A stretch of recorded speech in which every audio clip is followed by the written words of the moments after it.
For August the 22nd, 2025, we talk about Nine Kings, Threshold, Voxelgram, and much more.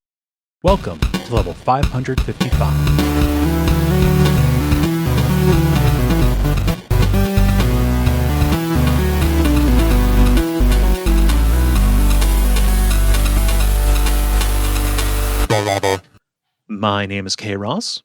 I'm Dennis Furia. I'm Moxie. I'm Ben Merkel. And you are listening to The Level. It's a podcast for people who love video games. Welcome back. This is the same crew we had last time, so I have nobody to call out specificely. Someone jump on this grenade. So now I'm lost. Here's a thing. Let me double check and make sure. I should have done that. This is professional. I'm good at my job. No episode. You're going to start reading off our social security numbers? No. That's just those are in the show notes. Yeah. No show next week. Why? What's next week? Oh no, I'm just not going to be around to record it. So all right. Sweet. Fair enough. Yep. Yeah. So I got some good news. My gender marker change was approved. We talked about it a little bit in the green room, but that's really the big thing that went through for me. So I've got to gather up my documentation. I've got to go to the DMV to get the actual change done. But I also need to get like my birth certificate and stuff because I need to get the real ID so I can go to Portland in October for PRGE.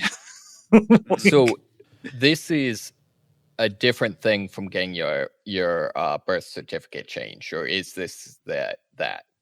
No, this is separate. Okay. The real ID, I guess, is like the super special identification that you need to get in order to fly within the country. I don't know.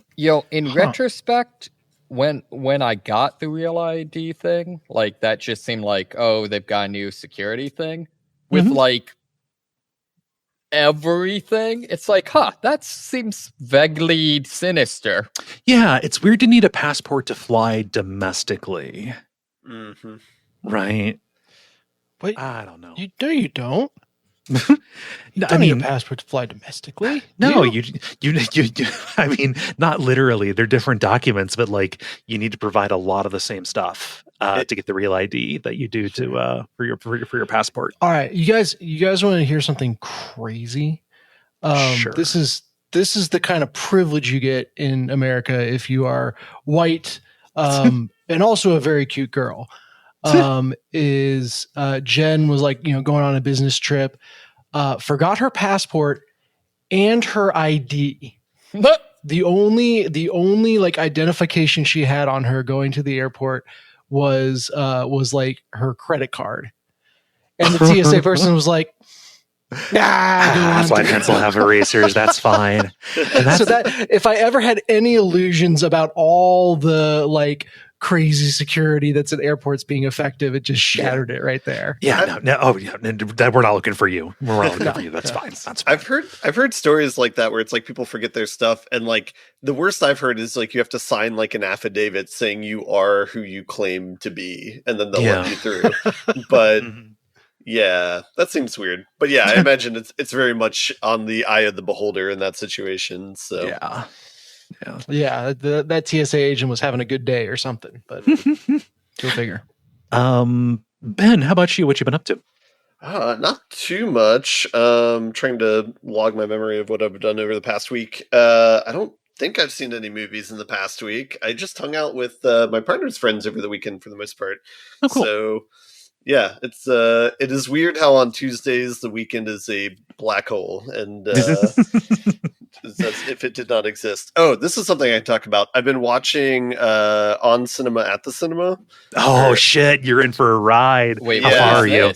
I'm already on the last season, I think. So shit. I've gone a good way through, but it was because somebody recommended The Trial of Tim Heidecker to watch that. Oh yeah.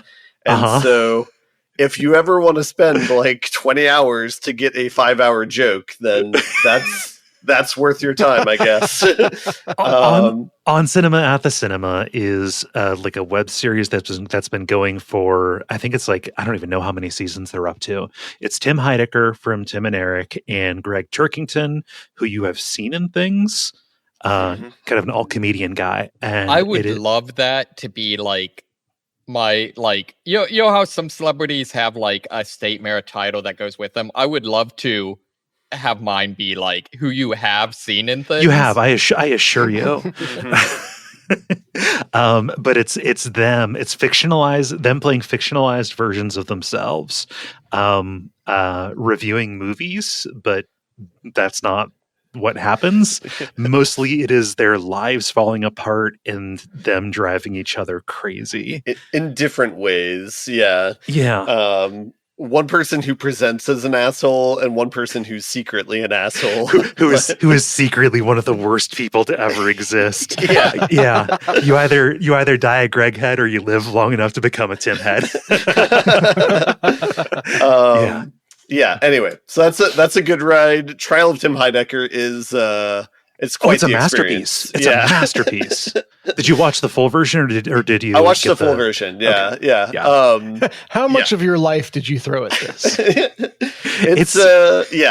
It's something. It's something I've been doing in the mornings. It's like a morning ritual is watching that for an hour. So, God, I need to. So like I stopped. Did you watch the Oscar specials? I have. I'm like maybe a season or two from what I think is at least the end of the playlist, which goes up to like 2019 or so. So I'm not sure how much is after that. But yeah. So is Tim Heidecker the person I should recognize in things? Probably. Tim Heidecker is, I think, more famous from television shows. It's the other guy. It's Greg, who's been in like he's been like a character actor in some stuff. I was just gonna say Tim Heidecker. Like, I don't mean this to like be racist, but he makes a strong case for like all white people look alike. If you see him talk and stuff, it is. He has a real distinct kind of affect to him. Oh, okay. At least in still pictures, he just looks like every white dude. Like a dude. Yeah. A fun. I was going to say a fun side benefit of this too is since the show starts in like 2011, 2010, somewhere around there, like watching the entire series is kind of like this weird time capsule where, you know, it's like they start to lean into like stuff like Trump stuff in like 2014, 2015. And then, so it's just funny seeing that with like dramatic irony, I guess. Funny is a weird word to describe that, but yeah.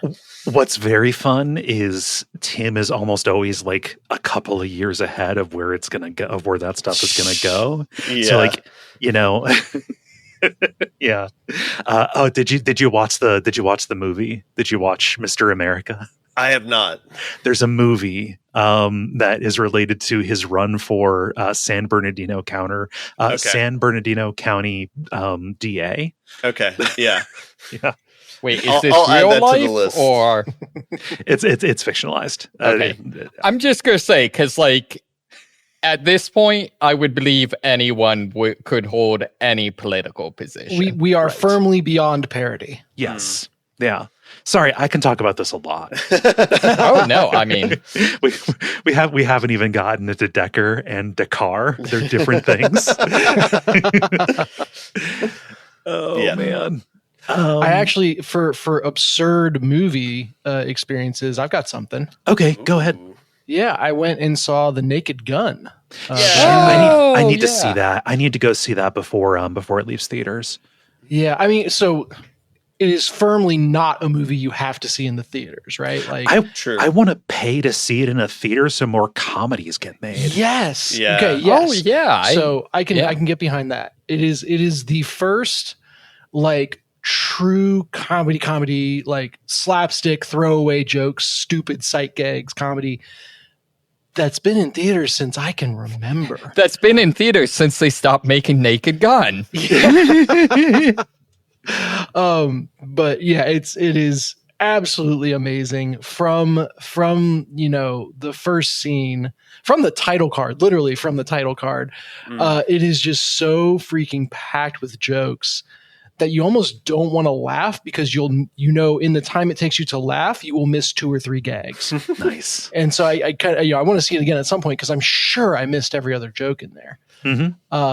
I appreciated that the movie was under 90 minutes long, but it was just like God. wall to wall with jokes. Yes. No comedy needs to be over 90 minutes. No. And that is also a welcome reprieve from our 3-hour Oppenheimer wicked new normal that I'm not okay with. Yeah.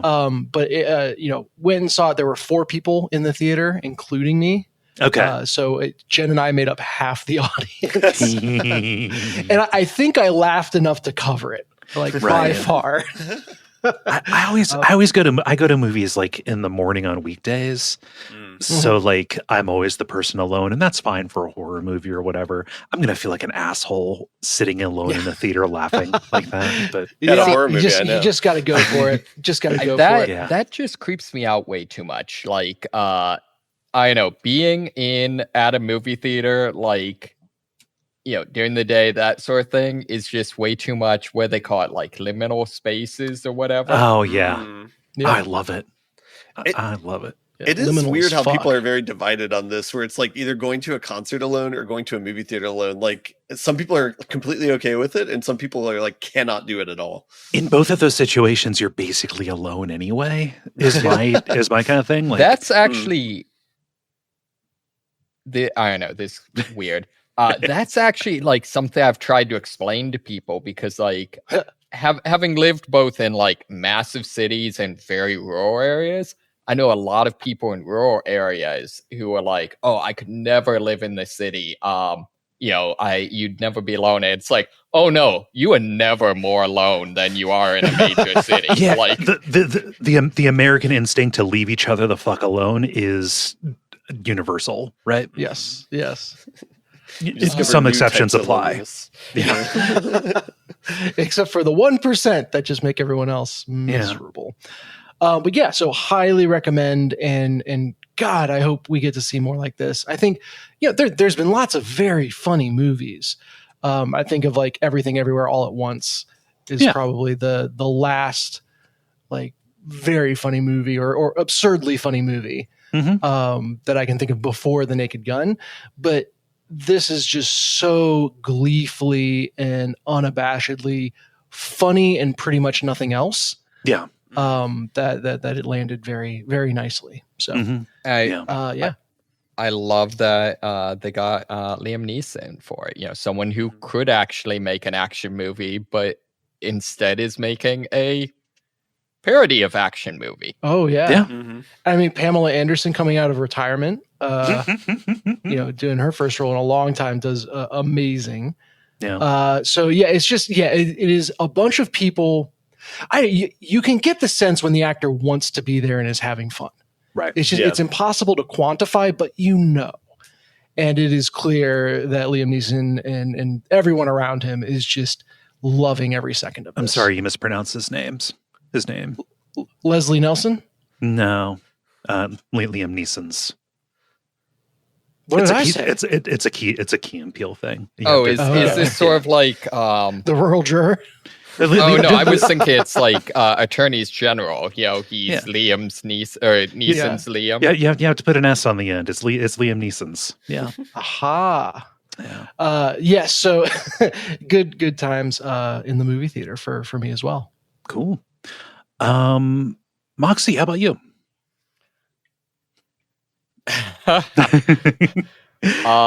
Pass is fine.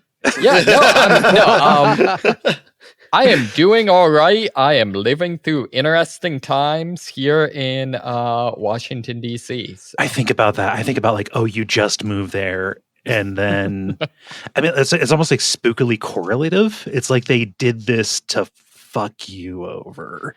I mean, I know that it's hitting. I maintain that if I move to a city and start playing a Division game, just like woe will befall it. It worked for COVID. Yeah. So that's my working theory. Oh, geez. Okay, I thought you were going to go the other direction. So like, wait a second. Has anyone seen Moxie and all of Ice in the same room together? I have no idea how they do it. Oh, jeez. Yeah. But no, it's we were talking some beforehand. It's just I haven't seen a ton. I've seen some direct, seeing more stuff around. But mostly so far, it's just the vibe shift of the city is really, really stands out. I would not. Fuck.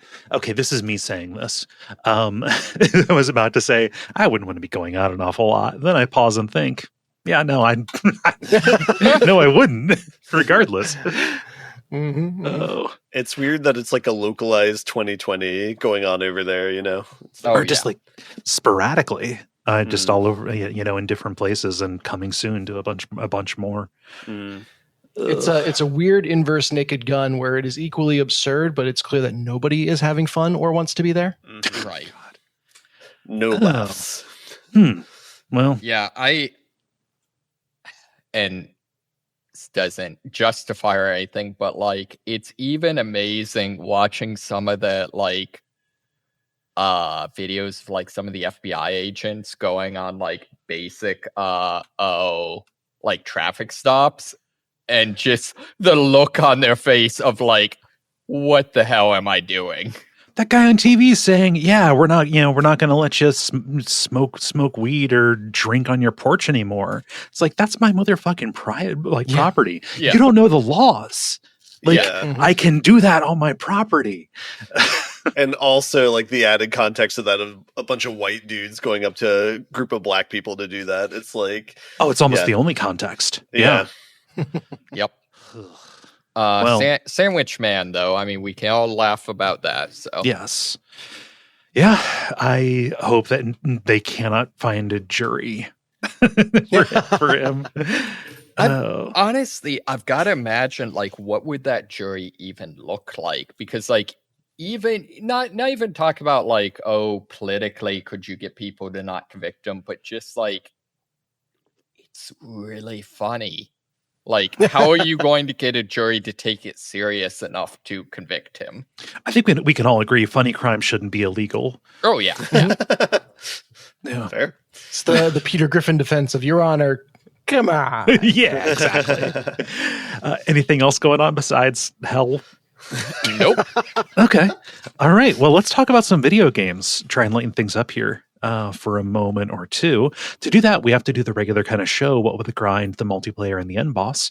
And why don't we get started with The Grind. The Grind, where we talk about the games we have been playing over the last period of time or so. Who has something new? I do. Okay, Dennis, go. I have something so new, it's a preview. Haha. It is a little like auto battler / roguelite / tower defense / deck builder game. Is this the one you were turned off? Is this the one you texted me about? Yes, it's called Nine Kings. Oh yeah. And this popped up on Game Pass. I know that all those terms I threw out there probably have everyone shutting off their ears and being like, "Oh God." I don't know what the fucking auto battler is, and at this point, I'm too afraid to ask. It is exactly what it sounds like, for better or for worse. Mm-hmm. And this one is really gotten its hooks into me in a way that I've bounced off of other things. But it basically, you start out with a 9x9 or a 3x3 plot of land, and can place your castle on one square, and then you'll draw 3 cards. And every year you play one card, and then your troops go out to battle, and then you get to pick one of 3 new cards. And those cards can be troops or buildings that you all, each of those occupies a plot of land. And everything kind of levels up and interacts with each other and gives bonuses based on what it's next to. Okay. The translation then is like, as you're kind of laying out your city to give the maximum bonuses, it is then tested every year in how well they kind of go out and do battle. you have one unit, and you always have this like at the start to place your castle that allows you to directly interact with the battle. And each king has something different. Like the first one has a giant catapult that lobs like an area of effect thing. One has a lightning strike that just calls down and instantly kills one enemy. And if you wait a little bit, an enemy will be highlighted in gold. And so like, you sacrifice a little bit of DPS for getting some money if you kill the golden enemy. Okay. And each one has a twist in theme. And it's like, the king of blood, the king of greed, the king of taxes. I don't know. So you kind of build to the strengths of each of them in a given run, and try to get your city as strong as possible to eventually face a final boss that has a gigantic army and a champion unit that's incredibly powerful. Okay. Yeah, and so this is like peak fun systems, not too difficult, and you are able to just break it wide open. That's how you pitched it to me. In Yes. Kind of comparison to a game I talked about last week, Merge Maestro. Mm-hmm. Yes, where it is clear the devs are not afraid of you leveling something up to the point that it attacks 7,000 times in a second. Mm-hmm. Where base attack is like once every other second or what have you. Mm-hmm. So it's pretty much my palate cleanser for the other game I've been playing, which is Elden Ring. I continue to make progress in. Okay. And I'll not that there's any comparison between the two, but when I've gotten to Lyondell, and there's lots of times where I build up like 20,000 souls and then lose them. Yep. And to be able to rage quit out and go play Nine Kings for a bit is the perfect palate cleanser. Yeah, it is a great decompression game. You got to have something to bounce to. Yeah. Yes. And then a run of Nine Kings goes about a half hour, and at that point I'm ready for more Elden Ring, and the cycle continues. You give yourself a little reset. Mm-hmm. Mm-hmm. But yeah, so very fun little pixel art style. When each unit is like 3x5 sprites or 3x5 pixels, it can get a little hard to tell what's going on in the middle of a battle. Especially if your castle is one of the ones that like comes out onto the battlefield. So one is actually like a flying castle that UFOs out over the battlefield.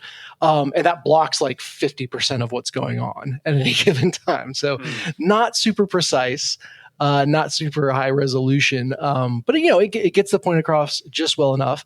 It is kind of on the theme of these like armies clashing, totally accurate battle simulator kind of feel to it. As you watch these units duke it out, that it's kind of hard to tell what's going on at an individual level. Is there a story to it? Not that I can tell. So every time you start, it gives you a year. And the year is a 3-digit number. It's like somewhere in the 500s to 800s I've seen most often. And I think it might be a seed. I don't know. I haven't seen any option for a seeded run. So yeah, not quite sure on that front. It is also, like I said, it's a game preview. It's an active development. I went into it literally today, and they had completely overhauled like the persistent upgrade system. So something I was going to complain about was like, there are some, you level up your kings, and then you can spend those points on perks. And there's some perks that feel like just obvious mandatory. And then there's some perks that feel kind of useless to the point of either shoehorning you into a very specific strategy or just quit the run and start over. It's like based on the noob trap, right? Yeah, kind of. But they changed it. So they completely changed the way you select the perks, but it didn't seem to address that core issue. Like there's some perks where it's like, well, I'm never going to not have that equipped. And then there's some perks where it's like, this is an easy dump. Why would ever I want this? But they like completely changed the UI layout, and now the perks are on a 9x9 grid, just like your city is. So maybe there's going to be something there. Yeah. It's aggressively in early access. Yes. Yeah. The core of what's there is extremely fun, though. It does not feel unfinished. there are many difficulty modes. The highest I've unlocked so far is King, which I would guess maybe is the top, but I could see it going higher. It starts like, peasant, knight, lord, duke, prince, king, that kind of deal. And it's testing you how much Crusader Kings you've played. Yes. It is nice though, because as I'm unlocking additional kings as well, every difficulty that you've unlocked on one king applies to another. And so it's very easy to like, okay, well, this one's new. I don't have any perks yet. I'll set it to kind of like count. Difficulty is a good starting place. Yeah. And then if I'm playing a king that I've, unlocked a bunch of stuff for, I'll put it up on the higher difficulties. I have yet to beat King, but we shall see what happens. Yeah. So that's 9 kings. I'm curious. Yeah, I'm curious, like how disparate the strategies you can make are across runs in the game. Like, are you doing wildly different things, or is it just like you're subbing out verbs that do kind of the same thing? You are. I think just broadly by the nature of the game, you are always either trying to break the number of units you have or how quickly they attack. Mm-hmm. But it's not necessarily always true. So one run, I had a like a mushroom plot that would shoot a spore out onto the battlefield, and those spores were persistent between years. And I got 2 of them early on, and then decided to make all of my troops high HP but 0 attack. So there's like a defender troop that just takes damage and reflects back some of it. Mm-hmm. But because they were so high HP, they sat out in the middle of those mushroom turrets for a long time, and that's how I killed people. Right. And so by the end of that game, it was kind of a have a lot of troop strategy. Just it was kind of a tower that made more towers instead of troops technically. Mm-hmm. But just walls of mushrooms on either side of the field, just pouring projectiles into the enemy, while all my other troops were purely in service of just being meat shields. Mm-hmm, mm-hmm. So that's one of the more unique ones. The other one is there's a King of Greed I mentioned that their units, some of their units get more powerful the more gold you earn. Mm-hmm. And so I just very early on took a couple things that allowed me to generate a lot of gold, and then focus on like, don't buy anything, just stack wealth. And that was enough to get me through. Technically, that's because it boosted my attack speed to an insane level. Yeah, yeah. There's other things. There are perks you can get, like you can stack buffs of like, the first hit is 0 damage against this troop. And you can stack that like 9 times, and then you're basically like your troop is invincible. Or your troop's first hit is a critical hit. And that one, that could mean they're doing insane amounts of damage on the first attack and kind of wipe half the field. I've done that as well. But ultimately, the big thing is that, or it feels like the game is designed around, you are going to be leveling up the attack speed of your troops, and you're going to be leveling up the amount of troops there are. Mm-hmm. And then you need to put like another twist on top of that to make it click into place. And that twist could be any one of a number of things. But every successful run I've had is just those 2 plus some other factor. Mm-hmm. Okay. Yeah. The buildings differentiating against the soldier units or whatever seems like a very intuitive thing, and how you can like upgrade our ability there. So like that part seems cool, or it seems like it has potential. But yeah, I feel like this all like shakes out with like how good the design is and the balance. So yeah. I think the other big thing is that so you lose a life if the enemy reaches your castle. So you're always going to want to have the castle in the back row. But that also kind of pushes you away from purely building-based strategies, because enemies will always stop to kill a troop. Once all the troops are gone, they will run past all the buildings. Even though, like I mentioned, there are mushroom turrets you can have in the field. There are flamethrower siege engines that you can roll out, and those all just get ignored. And so you kind of need that base of troops just to slow down the enemy enough. Mm-hmm. It is a very easy game to kind of grok what the idea is and play around with it. Mm-hmm. And I'm still enjoying it, like I said, as a palate cleanser. as I'm getting into the higher difficulty levels. Yeah, it sounds like the perk system needs work, but also they are working on it. Yes. Yeah. And they just, in addition to the perk system rework, they added a new king that I have yet to check out. So that is very exciting. Seems to be based around plot destruction, where, like I said, you've got that 3x3 grid. You can expand it out to 4x4, although it's rare to be able to do it all the way. And it'll be interesting to see. That's probably your most scarce resource. So it's interesting to see a king and be like, oh, that seems to be designed around blowing up your most scarce resource. How's that going to work? It's like getting a bunch of short. Yeah, that makes sense. And what is that king the king of? King of nomads. Okay. Okay. Yeah, makes sense. Get it? Destroy all your land. Ha ha ha ha. Yeah. So that's 9 kings. And then I'm trying to think. Oh, any other questions on that before I move on to a brief Elden Ring update? Did you guys see on the video that my chair just lost its hydraulic pressure? Yeah, it happened kind of did it happen slowly? It was maybe slowly for a long time, and then just like yeah, no, I was at the end. I feel like a toddler sitting at the mic all of a sudden. Anyway, need a booster seat. Maybe that's the more elegant solution. Elden Ring. So, like I said, I'm in the main city of Leyndell, and for the longest time, I guess, is there only one way into the city? Because I came in via the East Rampart, had to go all the way around the walls. And there's only one. Yeah, there's only one way in because you have to have 2 of the Great Runes to do it. Technically, maybe there's a way you can get in if you go through the. I don't know. If you go through deeper depths, break there. I think, part of me, it's been forever since I've thought about this. Part of me thinks that there's a way to go up through deeper depths and the subterranean shunning ground to get up through the well. But that is so much harder. I found that connective tissue. But it's funny. There's that bonfire on the East Ramparts. It's like your starting point for the city.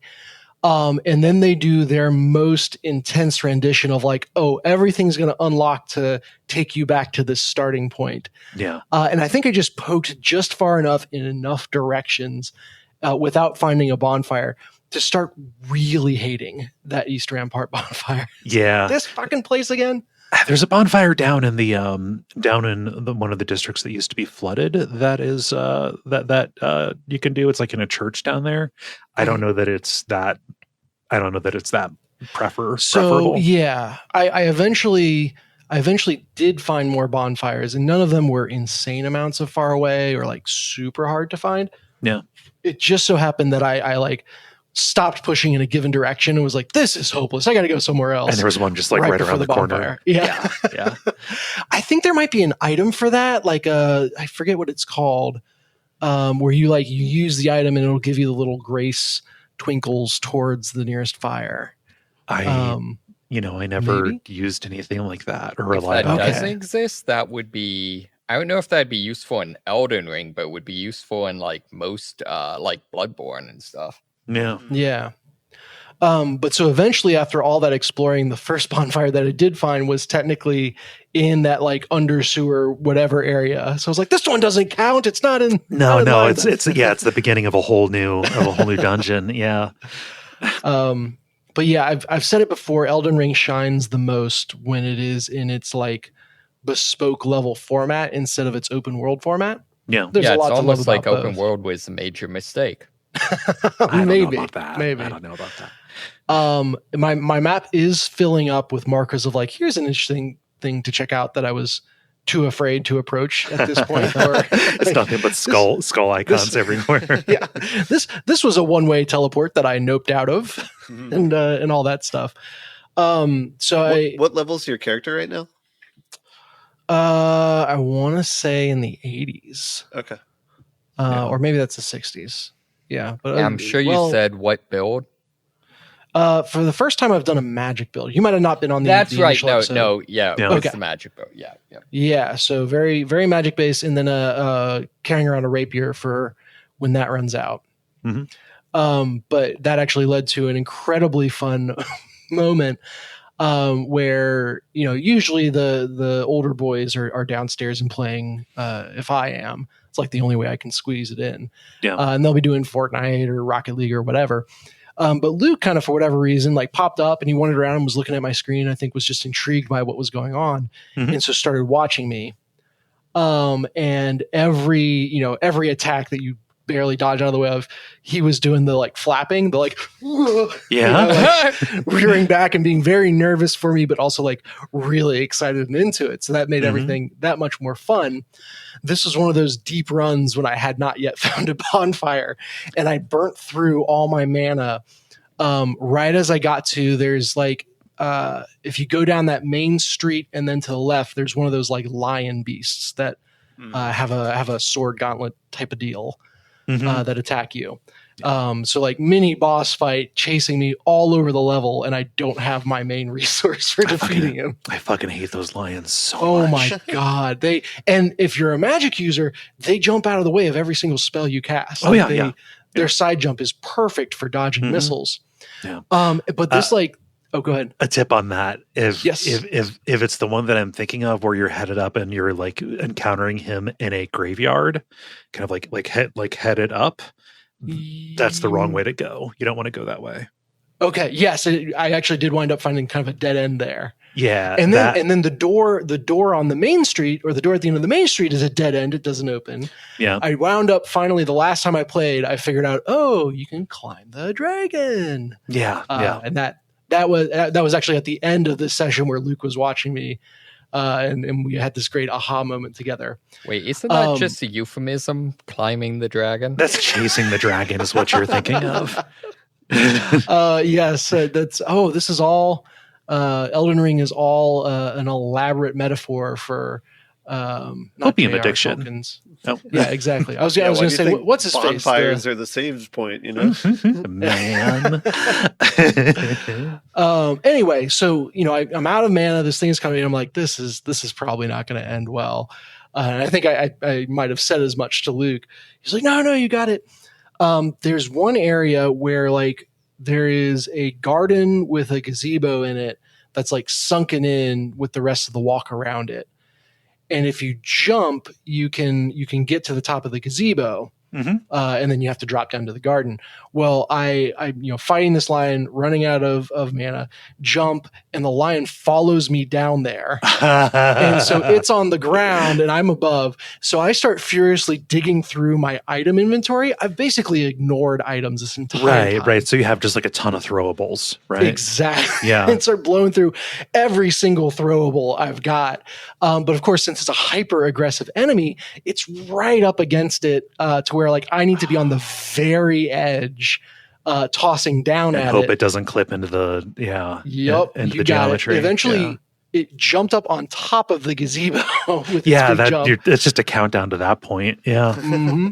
I scrambled out, ran out onto the main street. There was one of the like night enemies that I hadn't killed. It just like this Frank is all across the entire area. I'm not going to make Gwen do it, but it would be ideal to have yakety sax. Yeah, exactly. Precisely. Ben, you and I. That is completely what it was. And the happy end is that it did wind up with me getting that final blow in with the rapier. It was one of those moments where like there's the sliver of health left and you're like, damn it, I'm closing my eyes and mashing R1 and whatever happens. Yeah. And it broke in my favor this time, and Luke and I cheered. And Last refuge of scoundrels. I think you might have just made Luke into a Soulsborne fan. I kind of wanted to offer him up the controller after that, but that meant I would have had to stop playing. So yeah, sure. If I do get him to sit down and try it, I'll have to like record it and see, because he's a thrasher. When he's fighting in Fortnite and there's an intense moment, we have cameras now, so I can do this. But it's it looks like he's fighting off a bunch of bees. Yeah, exactly. Which we talked about earlier. How in hard the green that room, is yeah, in the green room. So I think the challenge for him will be keeping those reflexes under control, which honestly half the time that's the challenge for me. There's a surprising amount of jump scenes in this game.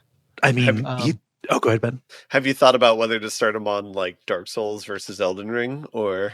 Well, I thought I'd solicit some advice. Like, I don't. Go ahead. You've got to start with Dark Souls to go to Elden Ring, because that teaches an important life lesson in disappointment. I'm sorry. No. All right. Now everybody can see me shaking my head, which I do all the time. Okay, that's the career naysayer. What No. I don't know. The only thing I'd say is make sure Bloodborne at some point. Yeah. Mm-hmm. I'm not even thinking about like. Oh, good. I was saying that one might be a little gory. Yeah, but I mean, there's crazy crap everywhere. It's.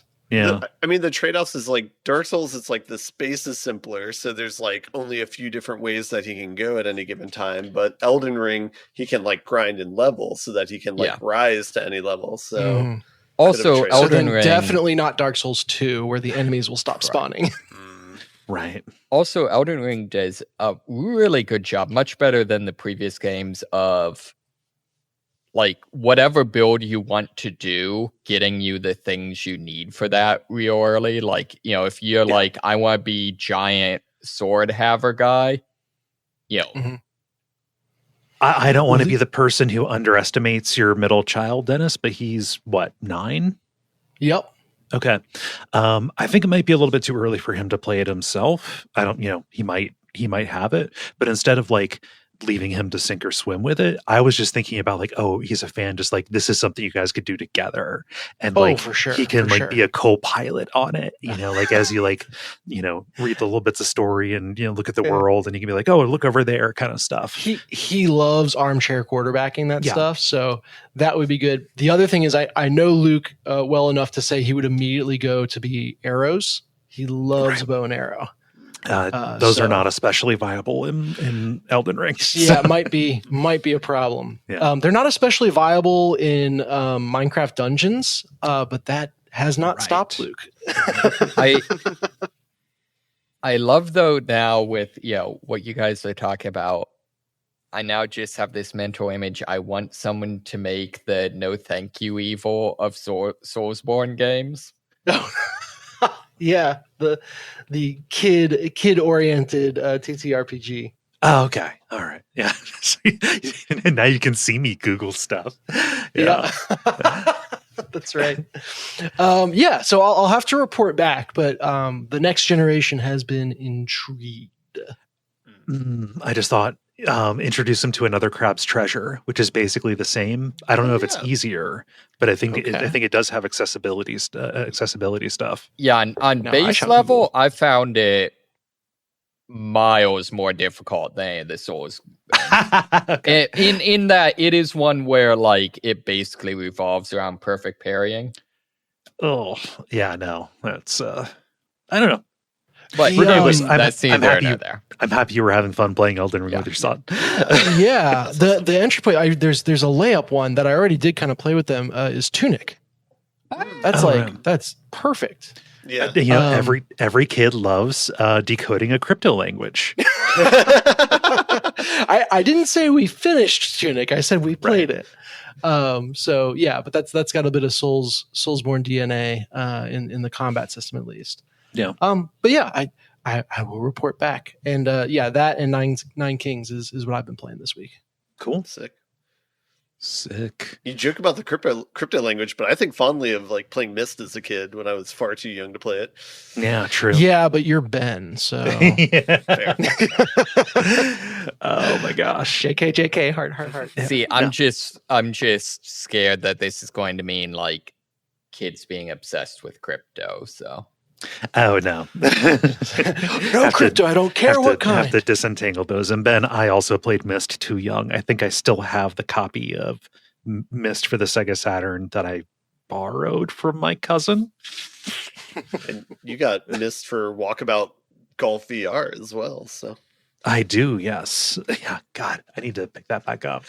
They definitely have new courses now. Anyway, you talked, Ben, so you volunteered to go next. Sure. I just got one. It's a pretty small one, but it's a game called Voxelgram. Let me check that that's the right name. This is a game that was recommended from a friend who knew that I played Dungeons and Diagrams in Last Call BBS. Okay. But it's basically like a Picross type game, except it's shit. 3D. Yeah, it's Picross 3D. Yeah, I know. My God. So I'm not sure if this is like the de facto version of that game, or this game has existed in a bunch of different iterations or not, but this is at least my entry point into it. Mhm. So I would say that the only feature beyond the 3D aspect that it has is it has a really good, good with an asterisk hint system on it, where it'll kind of color code when there's information you have about a row, column, or whatever the third thing is, and whether or not you can do any sort of additional operation on it. So basically the way the controls work is left click highlights something green, meaning like you know that it needs to be there. Right click deletes it from the puzzle, and then I think that's it actually. It's like middle click, like I need to mark this one that I'm unsure, because like a lot of Picross games. Sorry, you've wandered straight onto my turf, Merkel. it might. I don't know. I have not tried that. And then the generic layout of the game is it's like you pick a scene, and then within the scene there's like maybe 10 different puzzles that are like objects within this like diorama. So like one might be a kitchen and it's like breakfast items, or one could be like a farm and it's like different vegetables or chickens and stuff like that. That's a bathroom. There's a rubber ducky. Yeah. So it's kind of a mixed bag for me, because the way that I went about playing the game is I played it for a while without realizing like how the hint system operated. Okay. And so I was purely taking things away and solving puzzles that way.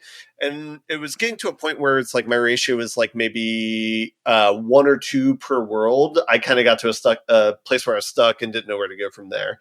And I would just go to the next puzzle and complete it that way. Once I figured out how the hint system worked, it was kind of like a blessing and a curse, where it's almost trivializes the experience, where you are thinking less now, because instead of getting like looking at the puzzle and kind of exploring like where you could take away something at, you can see what like rows or columns are highlighted, and you're like, okay, let me do work there. And then after you've done work there, guaranteed something else is highlighted at that point, and then you can go work there. And so really it takes like the puzzle solving out of it when you do that, when you engage with that system. So does the hint system show you when you have it correct, or does it show you when you have it, when you have put in something that technically satisfies the key on the side? The way it works is it'll gray out if you're in a point where there's no, like, you don't have enough information to continue with it. The number will be with a font of gray.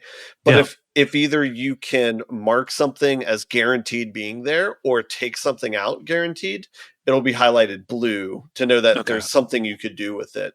And sometimes it's not exactly straightforward, where it might be something where it's like 6 of these are highlighted and there's 3 gaps. But all that you need to know is like, oh, the ends are going to be highlighted because this is only like a 9 total width. So I know that has to be the case. So sometimes it could be something that's maybe less obvious. But just the fact that it's telling you where you can solve things kind of takes a lot of the problem solving out. But at the same time, the problem spaces are so big, where some of the levels are like 10 by 15 by 20 or something like that, where it's not really feasible for you to solve it on your own, just because there's so much to check, and it would take you so long to find out where you can actually solve something at. It's kind of like in a situation where I'm not sure what the best answer is. You need to either make puzzles that are simpler and not have it, or you kind of have this experience, which I don't know. I mean, I don't know how much you can complain about. It's kind of in between. 3D Picross is hard, not just to put it, to play it, but like I just have to imagine that like coming up with actual puzzles to to put in there, that kind of strike that.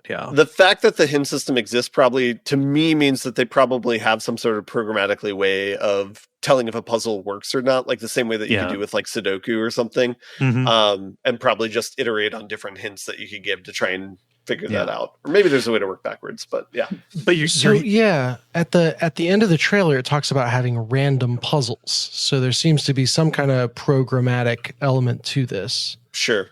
That like it could just generate these forever. Yeah, I could believe that. Yeah, because it's like some of them are a little arbitrary, where it'll be like, say, like a basket is the final thing that you're making, and there's just like weird squigglies inside of it that could be like, I don't know, just random things or whatever. And it's like, okay, I understand that bit is probably what makes the puzzle work or makes it like a solvable puzzle. It's like editing whatever that is, that little free space. What you're hitting on with the hint system is just something that's just true of Picross in general, both 2D and 3D, which is, it is more of just like a pure, not logic, but like it's like a task list that you need to do almost. And like, I don't know, the appeal for me is not necessarily that there's something that you really have to like puzzle over, although some of them can be pretty tricky. With enough time and, you know, just brute force, you're going to get through any of them. For me, just the act of going through and deducing, like, okay, so here's, you know, I can just tell by looking at how these go, like, okay, this has every one of these accounted for, every one of the squares here, okay, like the order of operations on there feels like scratching an itch on my brain. Yeah. It changes like the gameplay of this from being like something where you're a lot in your head of like thinking different possibilities, to it being something like it's on a second monitor where maybe you're listening to a podcast or something like that, and it's like you're kind of in the flow state going through the motion of solving. It's the same way that how I interact with like Dungeons and Diagrams, I think. Yeah, where that's something it's just like automated. I'm not surprised that the Zachtronics version is a little bit more involved. Moxie, you were going to say something. So for people who haven't played this, it sounds like you're describing something similar to Minesweeper. Is that a similar experience? Yeah, exactly.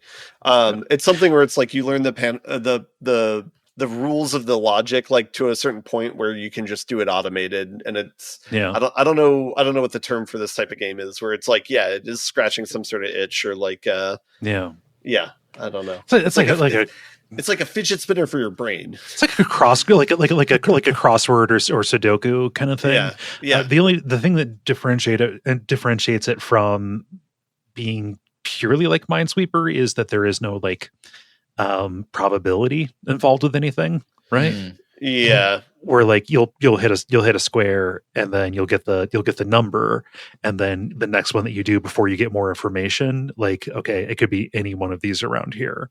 On my second move, there's nothing that is like as high stakes as that. Yeah. Okay. And this is perhaps you don't want in a puzzle game a 15-minute session of painstakingly taking apart a board to end in a coin flip. Right. Dumb question. So I think that's a good thing. I didn't realize you could do that in Minesweeper. Like I thought Minesweeper was a mathematically solved thing where like if you solve it correctly, there will always be. Because there's puzzles where the first click can be an 8, and so that is like, well, I'm just clicking in the blind wherever my second click is going to be. Yeah.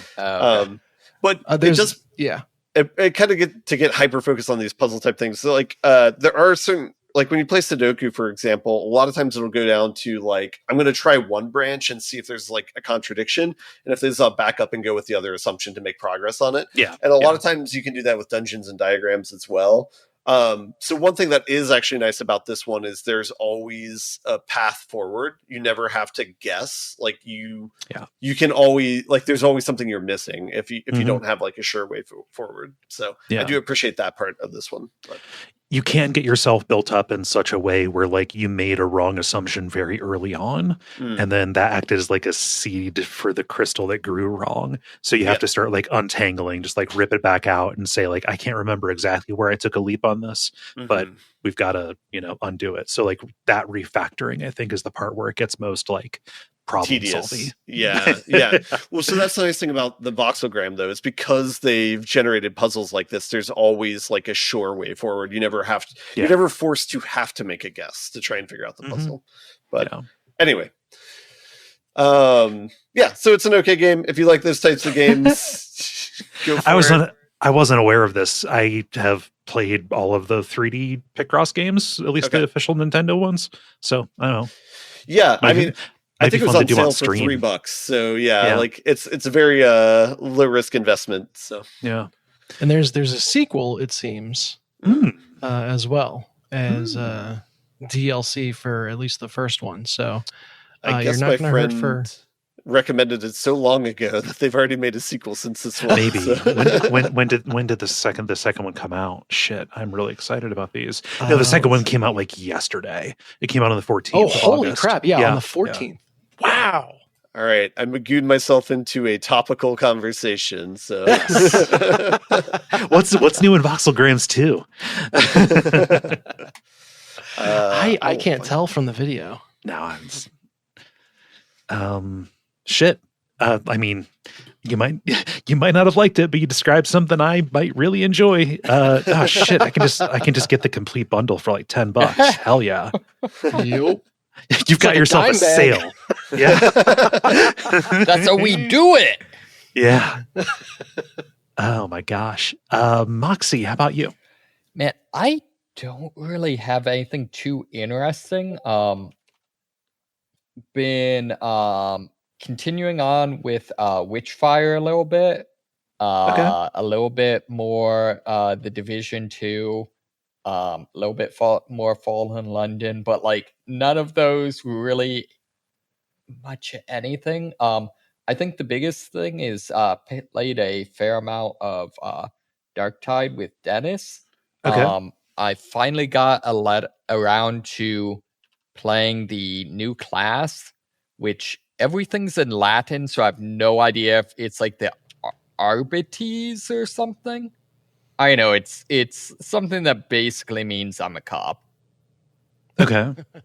And I think I've mentioned this before. Like the outfit is straight up just, oh, this is Judge Dredd, and you have this like horribly misbegotten cybernetic dog that fights with you. I'm seeing RoboCop. I'm seeing I could see legally actionable RoboCop. RoboCop on this guy. Yeah. Yeah. No, very similar. Yeah. That sort of thing. It's a little weird. I'm interested to see how this ends up being with like, sometimes games like these, the expansion characters are just better. Yeah. They've had more time to design them.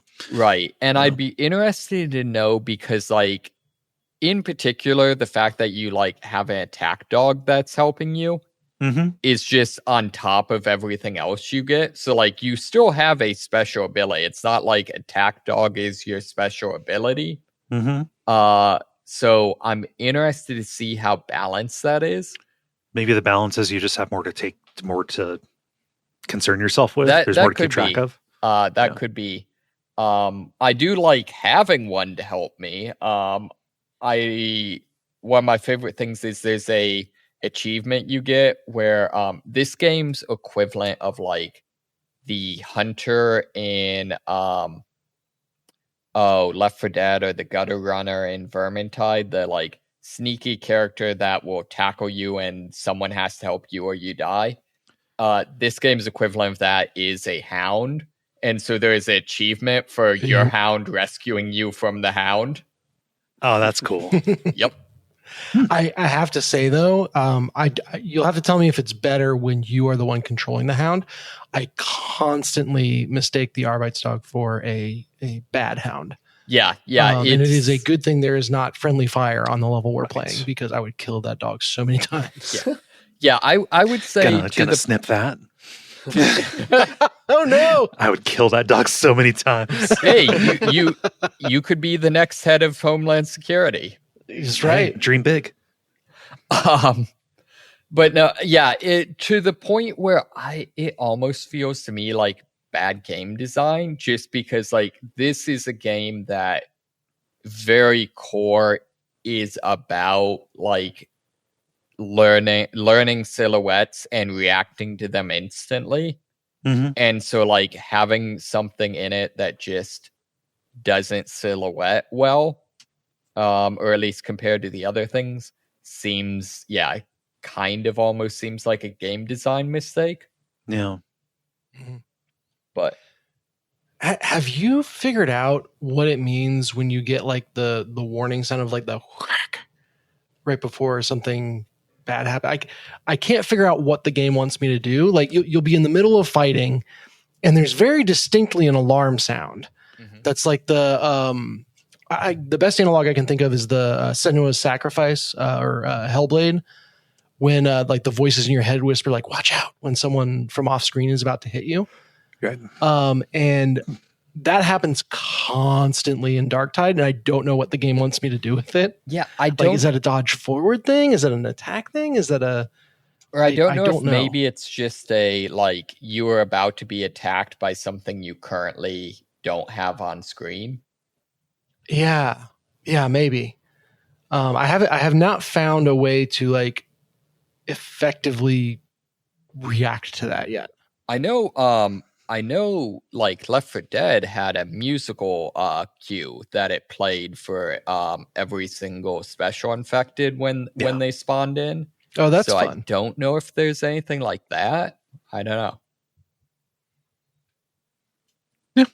But yeah, cool. I do feel like thematically, I'm not sure what I think of this character, because the rest of the game is very much about like, you know, all your characters are kind of the rejects of the 40K world and like, you know, that sort of thing. So like pairing them up with a cop seems kind of weird. I don't know. But yeah. Unless we're going to make a buddy cop film, you know, one's loose cannon. Well, of course, but he gets results. Exactly. Obligatorily. No, one is a loose cannon, the other gets results. Nobody knows why they keep the first one around. That's all I've got. Cool. I have two short ones. They're both streamies. They're both ones that I played on stream. And both relatively new. The first one is a game called Threshold. This came out in November of 2024, and I saw it talked up as being a good like PS1 visual style horror game with a bunch of secrets. The concept is this is in a dystopian world or whatever, where you are working a job high up in a mountain outpost, so high that you can barely breathe, and you need to make sure that a train that has been running for 500 years keeps moving at the correct pace through your outpost. Okay. It never stops. If it stops, it's bad. If it goes above or below, that's bad. You speed it up by blowing a whistle into a microphone. The problem is doing that exhausts your breath. And so does like running around, and just existing up there causes your breath to run out. The only way to extend that is to breathe out of small little canisters that are dispensed for doing little odd jobs while you are just waiting in the back of your mind for the big alarm that says everything is about to go wrong. Is going to happen. So you might be like down to your last air canister, barely enough to to whistle, about to do the thing that is going to get you the next air canister, and then you have to drop everything and not run but walk, so you have enough air left to get back to the microphone to blow the whistle. And a few people in the chat kind of like hopped onto the same thing that I did, which is this is a stress dream simulator. Oh yeah. Like there is something that you are absolutely responsible for. And every time you go to do anything else, even things that are necessary for your continued existence to do this job, something calls you back to the thing. Like I've had this exact dream about getting phone calls. I've had the same dream about working at GameStop, and like there's always somebody coming up to the register when I'm trying to do stuff. Yeah, no, like it just it is like a stress job, a stress dream about a terrible job. The reason it kind of falls into horror is because there's very obviously something fucked up going on here. And while you are doing these things, performing small tasks in order to earn the right to breathe, and keeping the train going at the right pace, you start like poking at stuff to like see evidence left by the person that you're here to replace who died mysteriously. This is a short game. It's about like 2 hours. I went through it and I got a good number of the endings that were available in it. It's really neat. It captures something that I don't see captured that often. Like, I don't know. I can't remember the last time I described a game as a stress stream simulator. Maybe mini Metro after you've been playing for like a half hour. Yes. Trying to stay on top of it. That might be it. Trying to keep a half hour run going in mini Metro. I just want to shout out that the trailer for this game says based on a true story. Yep. Always a fun little trick. Yeah. Yeah. And also like at the beginning you have to pick a flag, like in a flag of like a real world nation, but it doesn't impact the language that it plays in. It just says it affects the difficulty and it does not explain how. Huh. Yeah. So I have no idea. Like I did the whole game on Spain mode.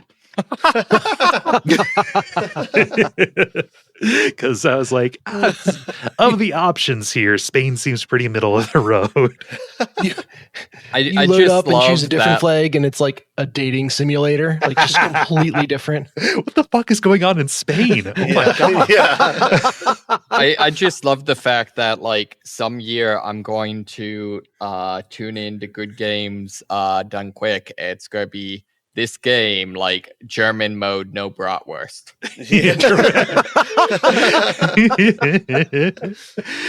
Oh man, Philippines, any percent. Yeah. I'm looking at screenshots, and there's one that just I don't know why, but it's enraptured me. It's just a random screen. It seems to be. The guy seems to be staring at like a net or maybe a tiled wall. Hard to tell with the PS1 graphics. It's a grating. You have to go and collect white matter from the grating that the river running out of where the train is going to. Okay. Yeah. But yeah, the inventory item is bucket, and the caption is there's still some room in that bucket. Yeah, that's one of the things you have to do. You have to clean that grating because some mysterious white viscous substance accumulates on it. No. Yeah, and I never let it get bad enough to where like things became a problem. Also, the nether spooge, kinda. It's just called white matter. And also, the faster the train goes, the rougher the tide of the river is. So it's harder and takes more breath to get down there and then get back up. Yeah. Huh. Everything about it's a fucking playing nightmare. This game? This sounds awful. So is this fun? You eventually get the hang of it. It's a living. I see you're not answering my question, and yeah. Is any job fun? Come on. So it's neat. I'm not spoiling anything. Like, just the vague. A game that looks like this, where there are like mysterious bloodstains in places, and you need to work in order to have the privilege to breathe. Something fucked up is happening, so that's not spoiling things to say you're going to find out what it is. Which of us have not had that first job? I know, right? It says. Oh, go ahead. I was going to say, the atmosphere seems like one of the huge selling points of this, and like it seems similarly oppressive to like the Arctic and like The Thing, so it's like it seems like a great idea for a horror game. That you have one other person who is there with you, like a coworker who is supposed to be splitting the duties, but mostly just excuses himself because there's very little oxygen. Like nobody can talk. He has a notebook, but you were not issued one, so like. He writes stuff down to you and shows it to you. It's like a weird atmosphere. Yeah. I think it says something fundamental about human nature where, the second you get some capacity or, pun intended, breathing room beyond just like the basic survival, you start poking around until you cause enough trouble to be on your heels again. Yes. Yeah. Yeah. I don't know. No, I was going to spoil something. That was another human nature thing. It might have just been a me thing, but I'm pretty sure everybody would have the inclination that I had that ultimately let me proceed. Go watch the stream if you want to see more, I guess. Yeah. Cool. Yeah, the other one is another small indie horror game called Eyes on the Exam. Oh yeah, I did catch this one. That was crazy. Yeah. This is fun. I saw it on New and Trending, and I needed something short. I've been streaming so many long games recently, so I was like, okay, we'll do 2-hour games. Eyes on the Exam. It feels like made for streaming. What this is, you are a student in a classroom. Your teacher is a gigantic spider with an old lady's face. And if she spots you looking up from your exam paper, a red light flashes and you have a small amount of time to look back down. And if you don't look back down, you die. That's so much worse than insta death. Yeah. So, and like the window gets shorter and shorter each time it happens. The problem is you, like none of the questions on the test are answerable without information that is available in the classroom around you. Okay. It's not like asking, like, it's not Carmen Sandiego. They're not asking like geography questions. Actually, there's one question that could be a little bit geography, but that is, it's fanciful. It's made up. You have it's to, like, which country is the hardest mode in Threshold? Exactly. It's a tie-in that came out at roughly. No, this one came out more recently. It came out like in July. So you're looking around and the questions are like, what is the name of the student with, the red backpack? You have to like look and see, okay, that one has a red backpack. Cool. There are no name tags on them or anything. And you look around and you realize on the wall behind you is a seating chart. Okay, well, how is it oriented? And this is timed too. I think you have like 5 minutes. And so like you need to put all this stuff together. The exam ends after 10 questions. And to kind of like raise the stakes, the big teacher spider, she doesn't move around like in real time. It'll be she'll be in a position for like a several seconds, and then the lights go out. And then the lights come back up and she's in a different position. Maybe she's facing away from you. So you've got a little bit more free reign to look around. However, there's one fewer students in the classroom. Oh, no. Yeah. So, and the questions start getting pretty complicated. People in the stream were saying like, oh, there's like big blueprints energy on this in terms of some of the things that it's asking you to do, up to and including using cues on the blackboard and in kind of like the teaching materials around you to decode a number system to like answer arithmetic questions. That seems excessive.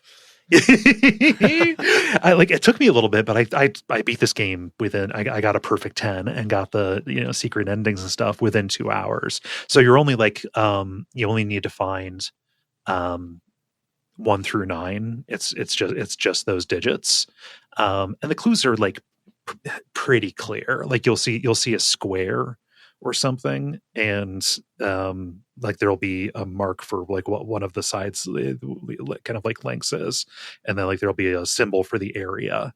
So like, okay, so that one side is marked 2. This area is obviously, well, whatever the square root of, I just need to square that, and then okay, that's cool. This thing that looks like an upside down Y, I know what number that is, and that might be a thing that helps you unlock something else. You're not meant to solve all of this in just one go. This may be a little bit of a mark against it.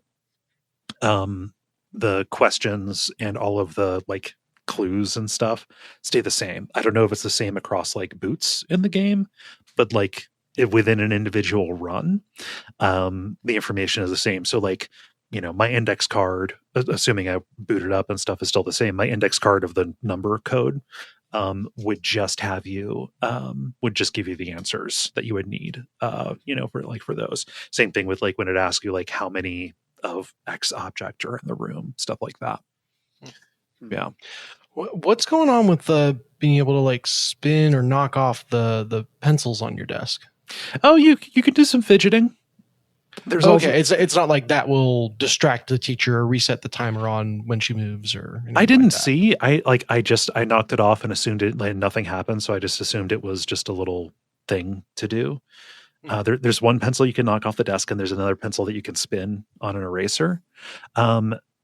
There are some like hidden object, like minor adventure game puzzle things that you're trying to do to solve in this to get the extra endings, but there's enough game here, just trying to figure out what the answers to these questions are.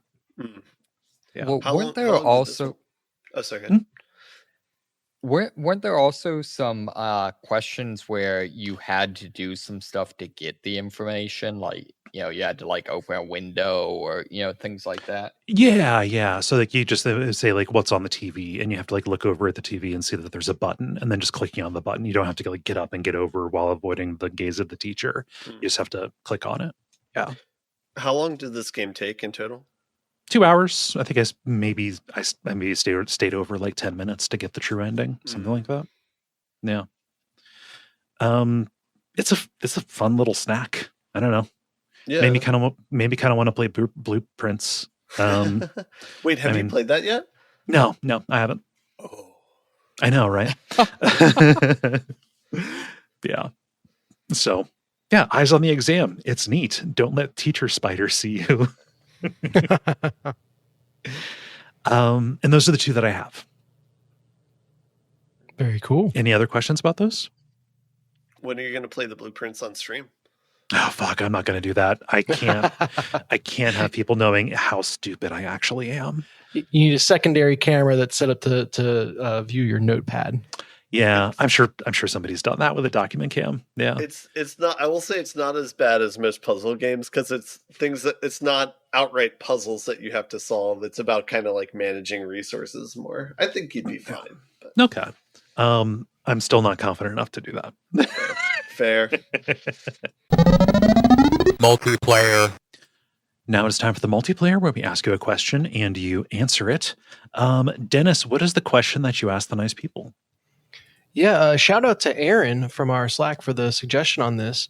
Love it when people write in question ideas, and some people have been really good about that. So it's fun to have people to brainstorm with. But this one's about surprises, not necessarily jump scares, but when you genre, you are either surprised at how much you like it versus what you expected, or how much you don't like it versus what you expected. So what genre of games most surprised you that way, for better or worse? Yeah. And I'll get us started here with Case, who says booking simulators. And I had no idea what this was. I continue. When I was in middle school and high school, and to a lesser degree to this day, I was really into pro wrestling. However, most of how this manifested in my gaming was through playing games like the SmackDown and Fire Pro series, the latter with translation patches in emulation. I had fiddled with various manager sims at the time, but had generally bounced off of them, and I stumbled into a little freeware DOS game called Extreme Warfare Revenge, by a guy named. Name. Yeah, I would not guess that is a wrestling game. Yeah, let alone a wrestling game about hiring and firing people. Extreme Warfare Revenge by a guy named Adam Ryland. It let me put together wrestling shows over various in-game months.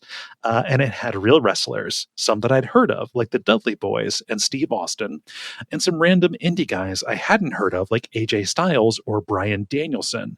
And it would give move-by-move match synopses. It was great. I occasionally still dabble with booking sims now, but those ate up a bunch of my PC gaming time throughout high school and into college. In addition to also bringing me to various fan sites like Death Valley Driver Video Review. Apparently, Tony Khan, the owner of AEW, has a similar path, except he also comes from money, so he could afford to actually jump into that, jump from that to starting his own wrestling promotion. Yeah, no, he can play that video game with real people's livelihoods. Fun. That's literally the Glow storyline. Is it really? Yeah, just a rich playboy man-child is super into wrestling, and so naturally, starts his own thing. Okay. I've been afraid to watch Glow because it has Allison Brie as a wrestler, and I am afraid that I will get such a strong nosebleed that I will die in like an anime horny sense. Yeah. I had never heard of these. I had never heard of these games. Yeah, I need to see, is this like text or something? Yeah. Sometimes all it takes is just the right theme to get you. Yeah. It is bright red and blue text boxes, shit. Very clearly from the early DOS days before anyone gave a shit about UI design. But they have Steve Austin in there too. Oh, this is Windows 90. This is like Windows 3 or Windows 95 core. Go ahead, Moxie. So this almost reminds me of, what was that, like Blaze Ball or whatever? Oh, the fake baseball. Yeah. With like teams made of spiders and stuff. Yep. Yeah. I don't know. Sounds cool. Shit. I'm just impressed that wrestling booking specifically can be a genre. Like they don't say it got them into like management sims. Like there's Football Manager and whatever. Yeah. But like very specifically, there are enough different wrestling booking games out there to support this. To make it a genre. Oh, this is a whole series. There, Total Extreme Wrestling came out in like 2020. And there was one in 2024. Like and they're all by the same dude. Yep. Huh. Yeah. Oh, and it was developed as a collectible card game. Yeah. No, I'm just like, okay, management sim in general, but like you find the right one with like the subject matter area that you're interested in, and you just roll with it. Oh yeah. I say this as a management sim pervert. Let's see here, Ben. What does Rizana say? Rizana says, roguelikes. My first experience was Isaac because of Guppy, but my hands and brain don't do so well with the twin stick style of it, and I couldn't make progress. Turns out I enjoy roguelikes in the vein of Hades, Raven Switch being the one I'm currently working through. Plenty of text to explain exactly what items do instead of guessing, and a playstyle I feel I have more control over and can react to. Yeah. And I'm sure somebody who is even less capable with their hands finds like a Monster Train or a Slay the Spire. Yeah. Yeah. Just discrete options and yeah. Yeah. Not in real time. Yeah. Man, Raven's Watch has such a cool gameplay loop too. It's like, I don't know, if you wanted to stick a roguelike inside your roguelike. Okay. Yeah, I had never heard of this. Huh. Let's see. Back to Blue Sky. I read the longer one because we don't have too many responses. Moxie, what does Michael say? Michael says, tactics or strategy RPGs like Final Fantasy Tactics or Tactics Ogre. I thought I would love them because most have fantasy or medieval settings with intriguing stories, but I usually get a few missions in and realize I don't like fiddling with a lot of systems and planning ahead with jobs and abilities. Basically, I want to read the story without playing the game. Right. Yeah, makes sense. I had kind of a similar experience for different reasons in that I loved Ogre Battle. Assumed I would like Tactics Ogre because it's just the other half of the same series. Very different games. Yeah. Oh, very different games. Yeah. Yes. No, Tactics Ogre is kind of like an auto battler almost. Other way around. Ogre Battle is auto battler. Sorry, Tactics Ogre is like Final Fantasy Tactics like. Yes, came before Final Fantasy Tactics, made by the same guy. Yes. Although I was hoping to like get some trolls after me. Oh, sorry. No, you'll only get ogres after you with that. Oh, you know. Oh yeah. I don't think there are ogres in either game. Weirdly, So they're weirdly enough, they're like doomsday creatures in this series. Okay. Oh, go ahead. I was just going to say the anime has broken me where like every show has their name for the demon or whatever. And it's right. So I was like, oh, these are ogres. These are shadows. And so no noun now means anything specific. Everything's in terms a potential of what monster demon. that evokes. Yeah. Dennis, finish us out with Double Cakes.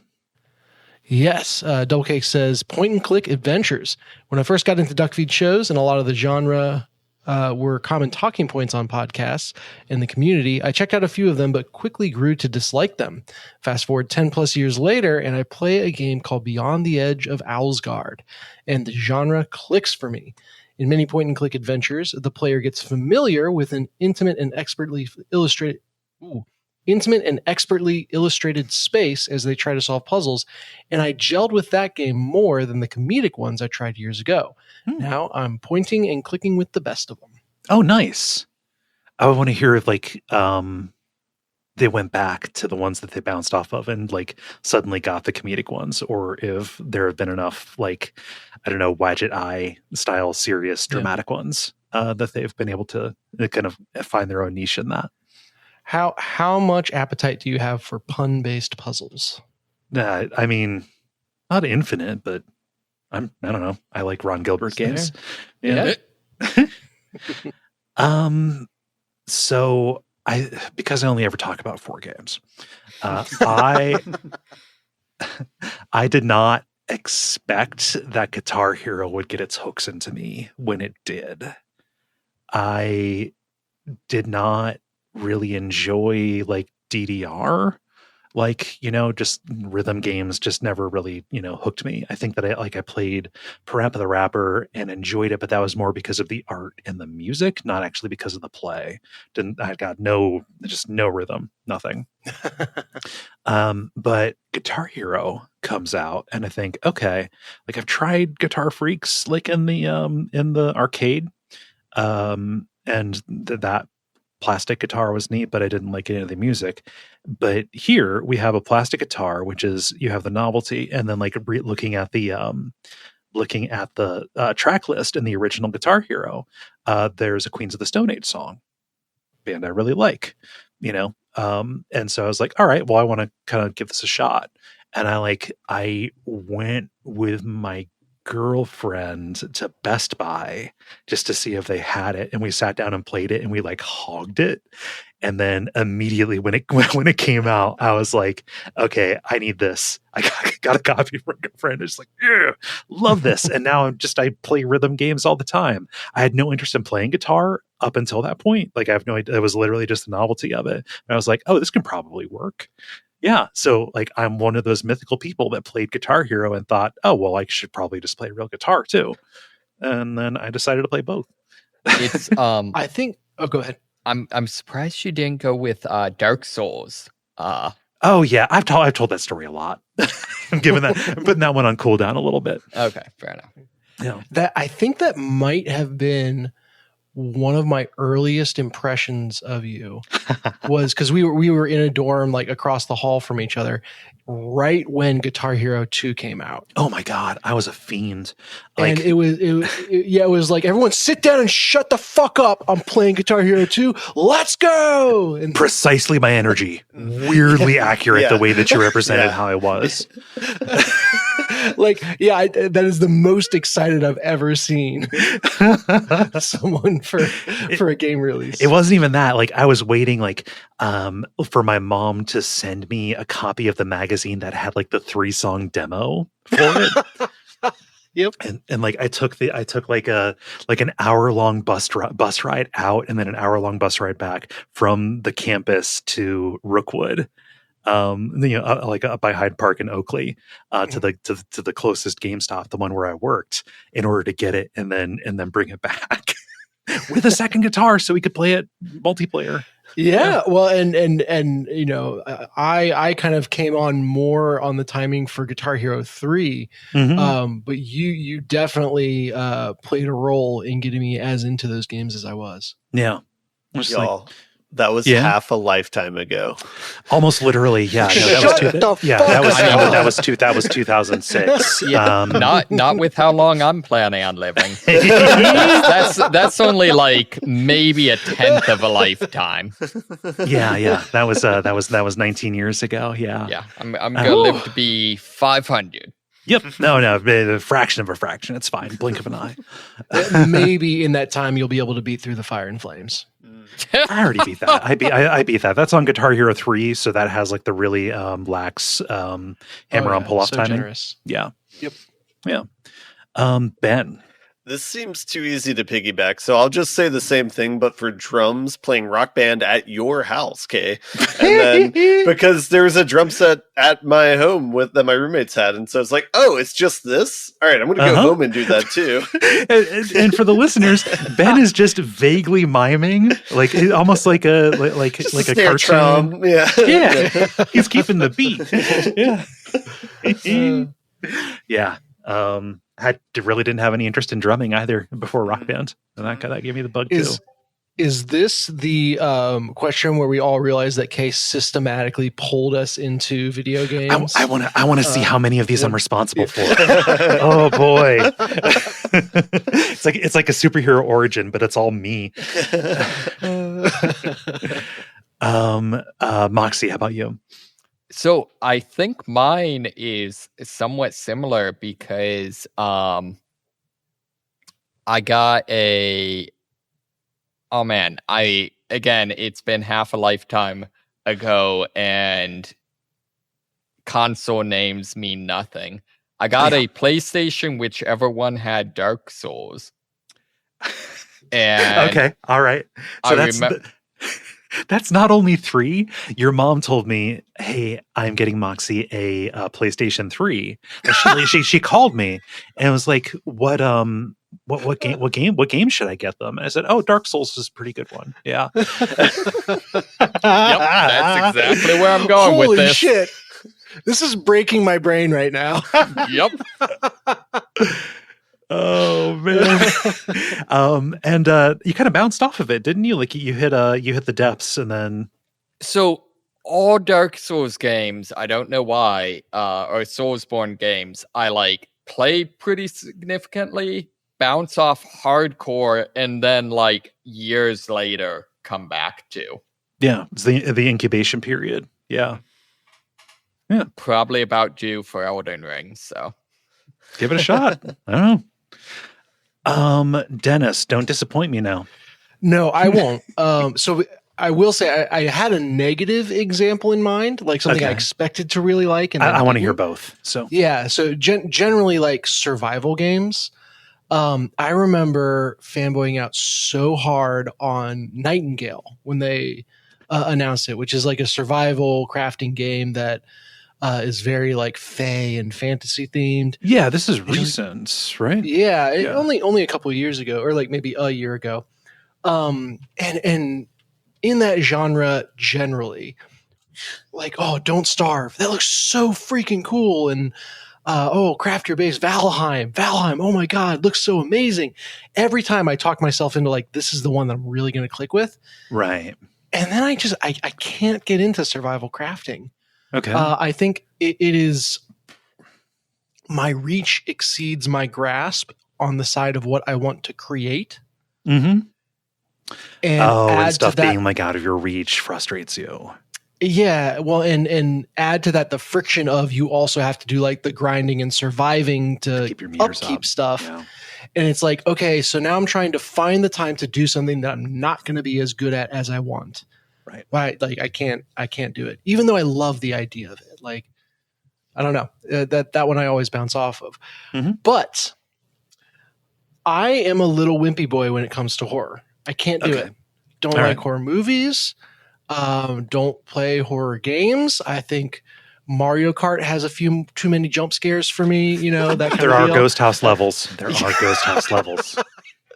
But when we were in the dorms together, I had a PS2. I was looking for new stuff to play, and Kaye was like, "Why not Silent Hill 2, the scariest fucking game that was out at the time?" And I got into it to the point that I wouldn't just play it. But I would wait until everyone else in my dorm was asleep and turn off all the lights and play in the dark, like as scarily as possible. Yeah. Like, I remember coming over and like watching when you were playing in the hotel level. Yeah. I got deep into that. I remember you bringing me over when it was like the hangman area with like the horse scalping and stuff. Yeah. Yeah. And the one hall where there's just breathing, and I could not bring myself to go down it. But like, that's not me. I don't do that. But Silent Hill got me that way. Nice. Or excuse me, Silent Hill 2 got me that Specifically, way. Specifically, yeah. Yes. So you ran the table. Congratulations. Yay. So was this before or after you played Dead Space? Because I remember that one also. No, Dead Space was after. PS3, so that was firmly after. Yeah, Dead Space was 2008, and this was 2006. Yeah. Okay. But that's the thing. I never would have looked twice at Dead Space if you didn't. Playing Silent Hill 2. Yeah. And I mean, a whole raft of games share that kind of status. So go awesome. figure. I don't know. Well, we owe a lot to Kaye. The podcast, our gaming careers. You guys would have found stuff that you liked. We're still trying to figure out if she uses her powers for good or for evil, but, there's definitely powers there. I use them for fun. That's fine. Dennis, we're gonna die and wake up in the afterlife, and it turns out Kaye is God this whole time. It's like, fucking knew it. I should have. No. That's wonderful to hear. Good question to Aaron. Yeah. Thank you so much, Aaron, for suggesting that. Thank you, Dennis, for posting it. And thanks to everybody who responded for responding. If you would like to participate in these, go to Blue Sky and follow the level podcast.bsky.social and watch for those prompts to go up on Monday afternoons. The End Boss. Now it is time for the End Boss, where we talk about what's happening in the world of video games and how we feel about it. I am going to throw to Moxie first, because this one, based on the headline, seems like kind of a bummer.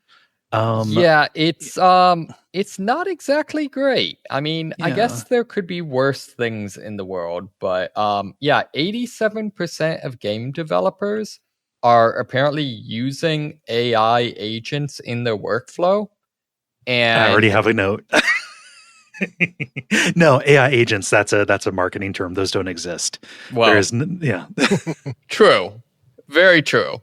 Yeah. And 97% say it is, quote, reshaping the gaming industry. Reshaping is a value neutral yes, it is. Verb. Yeah. It is a very diplomatic term. So there's a huge breakdown. Those are kind of the headline,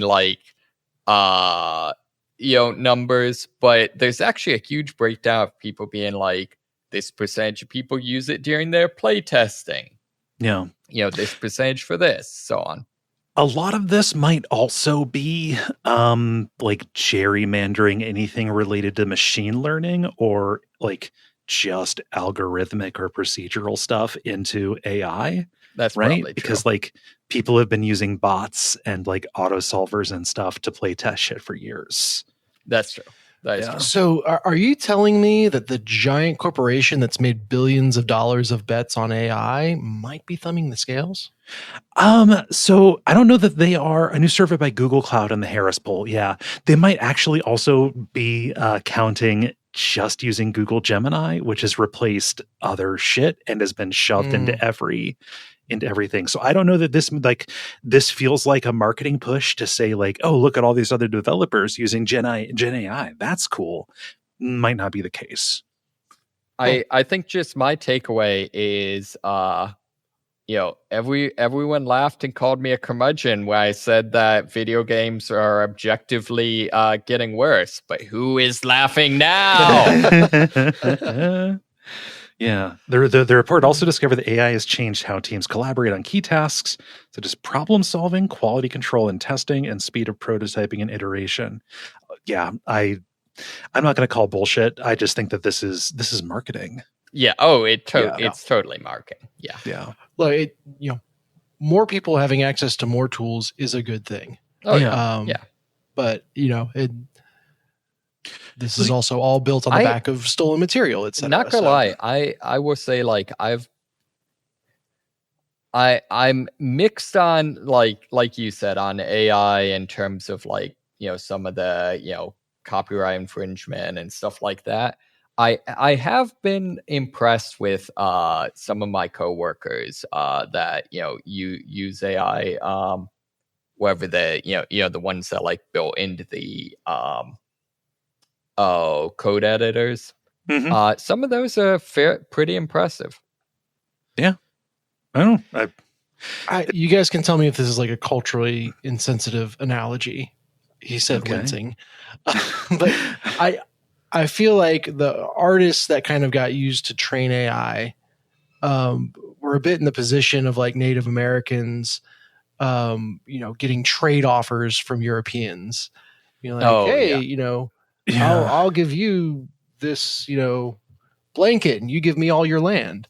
Yeah. Or what have you. And just like not having a context for what really was going on. And then on the back of me, like, no, that was kind of fucked up. What in the world? So this isn't even like stakes were higher in that situation. Clear. Obviously. I acknowledged. But also like, it wasn't the artist like agreeing like, hey, you can do this. It was almost like a lot of it is just straight up stolen. Like there was no pretext of a deal either. There wasn't a transaction. Yeah. Well, and now they're in a weird situation where like, the class action has now made it to court and it will straight up like it's the largest class action that's ever happened in America. Yeah. And it would straight up like bankrupt all these companies because like I know it's one of those situations where it's like it's okay to do an illegal thing as long as stopping you would be sufficiently detrimental to the economy. Yeah, to the investors, not even to the economy. Well, sure. Yeah. I mean, Britain has changed their copyright laws in order to say that AI training is not technically theft. Something interesting. Something that is also, I mean, just related to using tools for game dev and stuff like this, like the pervasive gerrymandering of everything into being AI, just like, the labels on stuff has kind of started this, let's call it like a false backlash where the general population is radicalized against AI. This is good. This is the position that I am in.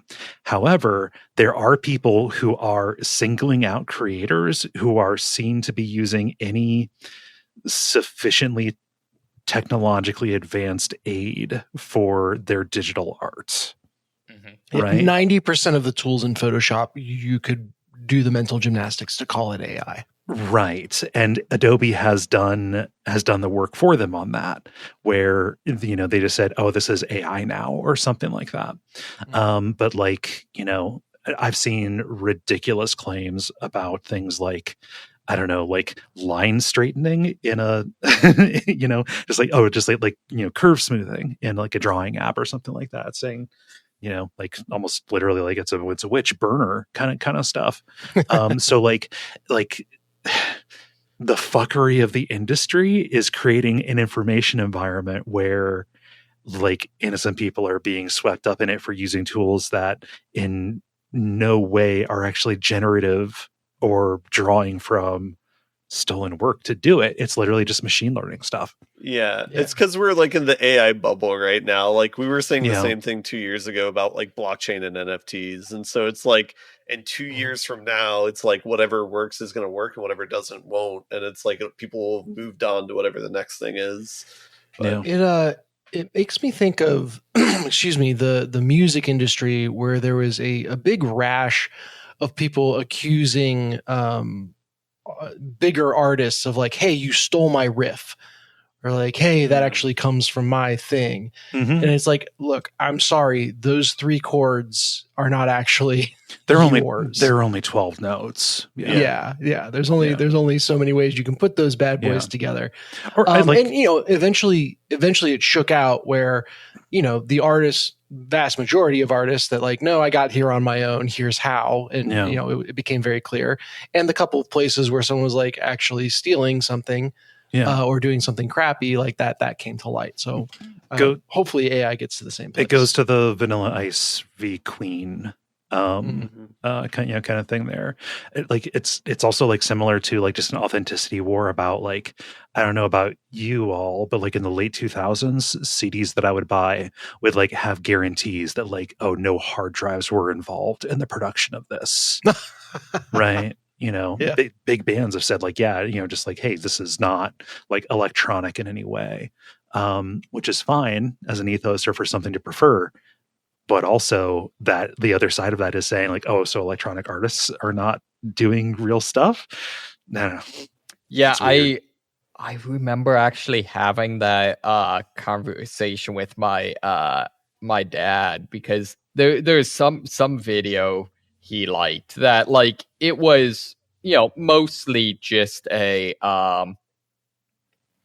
just a fun like non-electronic someone playing a song, that sort of thing, but like clearly a bunch of theming of like anti-electronic music.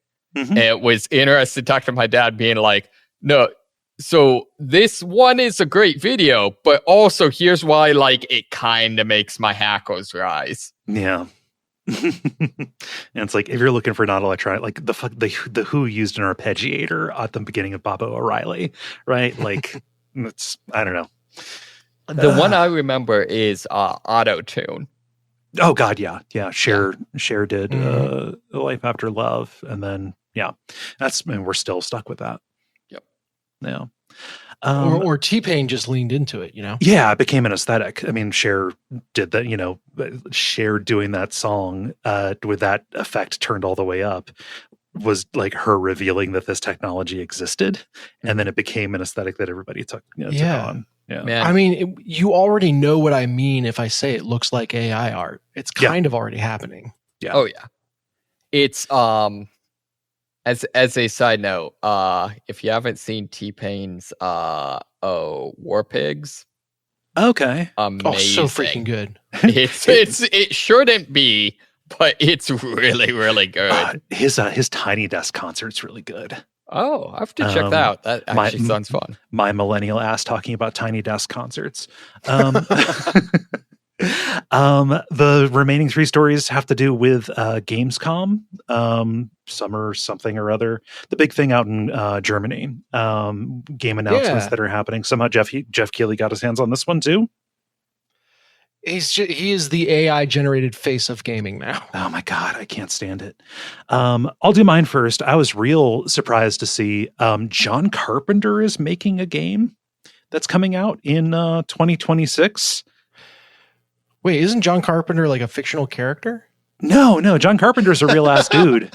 What's the John Carter? They tried to make a blockbuster movie out of it. Yeah, John Carter of Mars. John Carter. I was like, I watched the trailer. I was like, it seems real. Like, how is this the John Carter?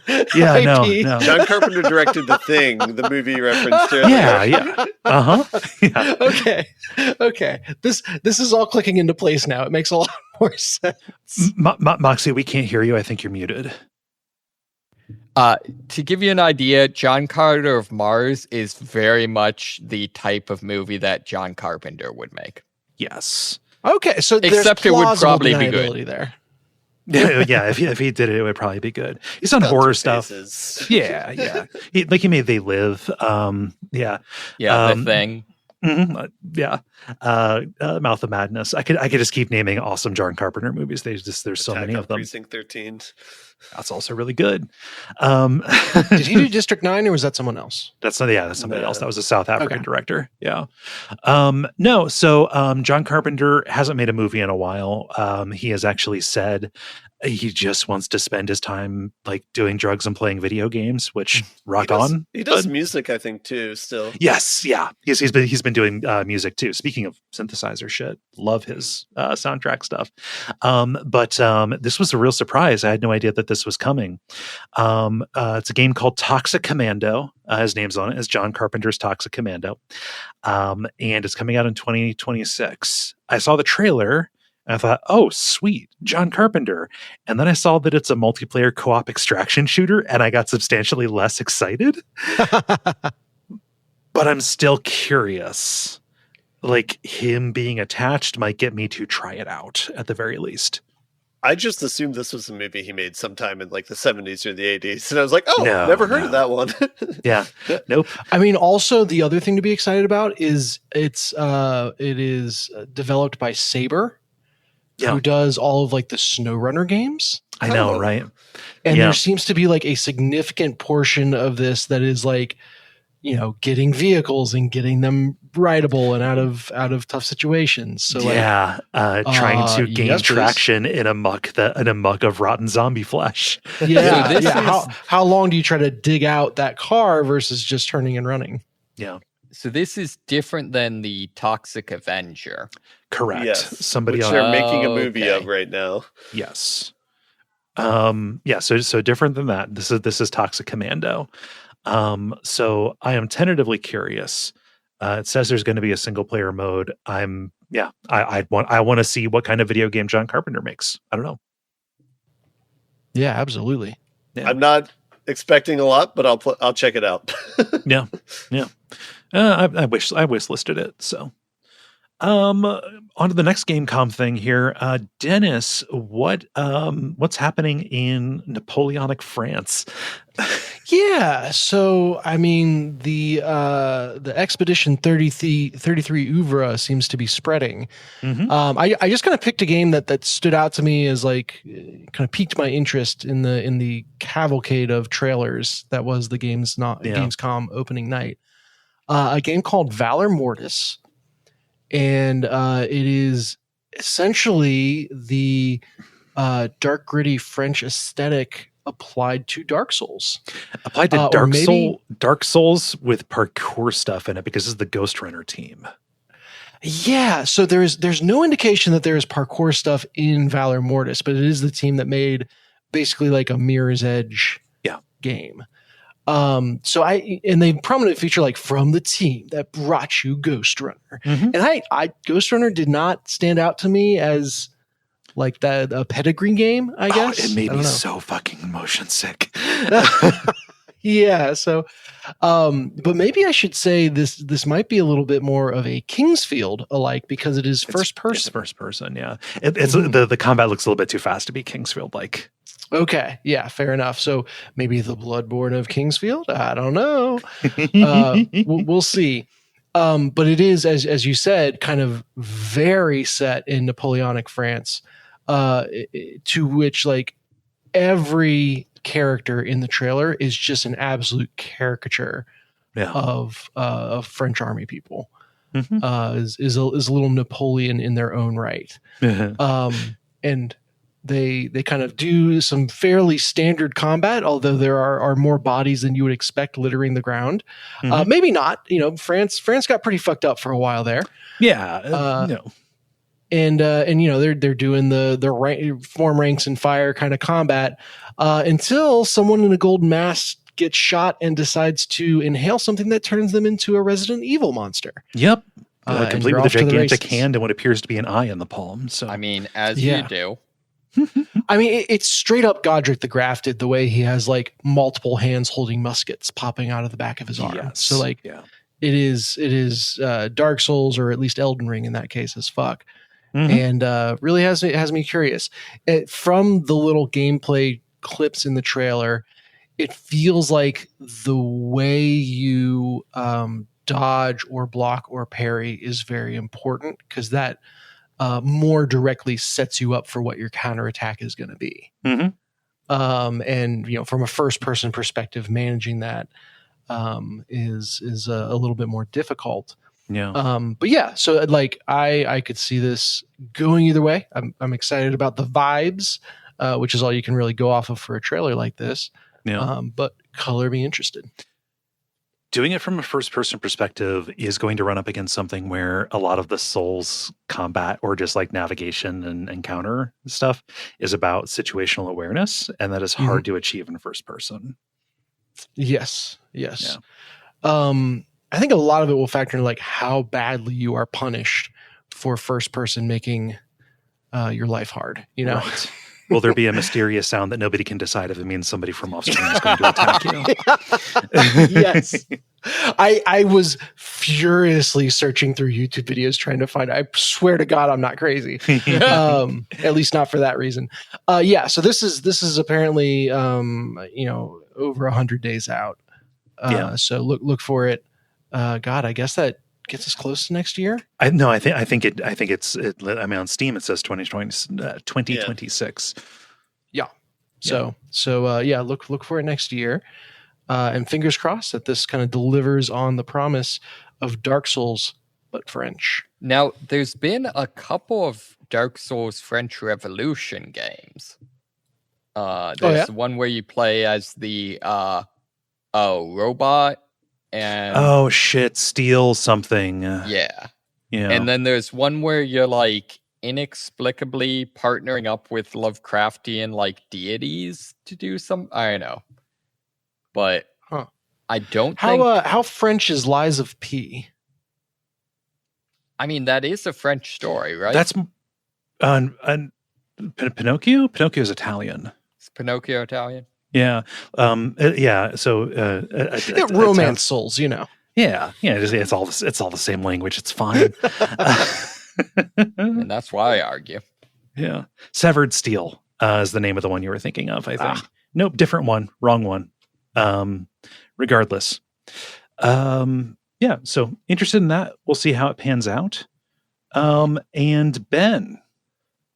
This is something that was announced. I know hardly nothing about it, but they announced there's going to be an announcement for Silksong, and that as of today, it's going to be under 48 hours from now. When this comes out, I think it'll already be known. But yeah. So people are speculating that it'll be a release date. Some people are speculating it's going to be sometime this year, but that is TBD. I think it's canceled. So the articles that I saw reported as fact, and so who knows? Those said that it was coming out this year. Mm-hmm. So I don't know if maybe the announcement will have a specific release date or something like that. Yeah. The fact that they didn't have any gameplay to show at the keynote kind of trailer reveal thing is concerning. I thought they did. Like it was more in the form of like clips playing behind Jeff as he was hyping it. Okay. Which I know is not the ideal form of gameplay clips, but he specified he's like these are all new gameplay clips from not Hollow Knight, whatever, Silksong that are will be playable at Gamescom. Mm-hmm. Okay. Yeah. So fingers crossed. If it's playable, then we're going to get impressions and stuff. So I don't know. Which I think we've kind of covered in previous weeks, like cannot live up to the hype and length of time that this game has been drugged past. I've stopped carrying. I've stopped caring. Yeah. Stopped carrying water for Silksong. Yeah, I never really did, but yeah. Yeah, well, we'll see. People who are listening to this already know, because I'm sure the internet lit on fire with whatever they put out concrete. Any other or it didn't details? Because it's canceled. Right. It'll be a Hollow Knight MOBA. Oh no. Oh God. Silksong NFTs, everyone. Yep. We're doing it again. Oh fuck. Any other details on that, Ben? Nope. All right. How does everybody feel about buttoning it up? Buttons. The credits. Thank you so much, everybody, for listening to level number 555. This is the last time for 1,000 episodes that every number in the title, every episode number is going to be the same. So it's going to be a while.